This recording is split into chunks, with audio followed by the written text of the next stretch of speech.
আজকের আমাদের বাড়িতে হবে গাপ্পোনার চচ্চড়ি। তো তার জন্য আমরা এখানে যে সবজিগুলো নিয়েছি সেগুলোই প্রথমে কেটে নেব। পেঁয়াজকালি, তারপর শিম, বিট, গাজর, মানে নানানটা সবজি এখানে নেওয়া হয়েছে। সেগুলো নিয়েই গাপ্পোনার চচ্চড়ি হবে।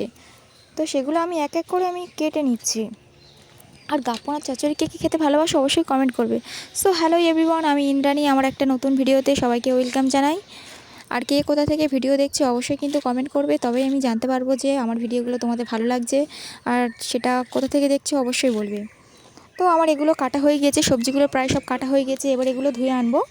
ধুয়ে আনার পরে তারপর তরকারিটা বসাবো। আর গাপ্পোনাটা আগে থেকে মা ভেজে রাখছে, উনি রান্নাটা করছে, আমি করছি না, আমি শুধু ভিডিওটা শ্যুট করে নিচ্ছি। তো এখানে গাপ্পোনাটা প্রায় ভাজা হয়ে গিয়েছে, এবার লাবিয়ে নেবে। গাপ্পোনা ভাজা হয়ে গিয়েছে, এবার লাবিয়ে নেবে।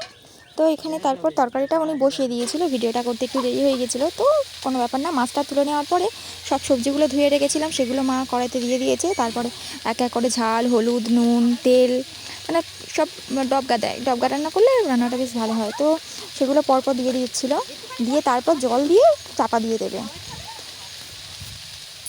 আর সেগুলো সব দেওয়া হয়ে গিয়েছে।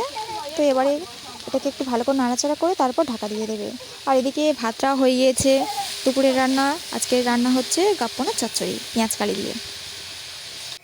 ঢাকা দিয়ে দিয়েছে। এটা 10 থেকে 15 মিনিট সিদ্ধ হবে, কারণ শিম আছে, গাজর আছে, এগুলো সিদ্ধ হতে একটু টাইম লাগবে। তো তার জন্য আরও 10-15 মিনিট ওয়েট করতে হচ্ছে। চান টান করা হয়ে গিয়েছিল আমার। তো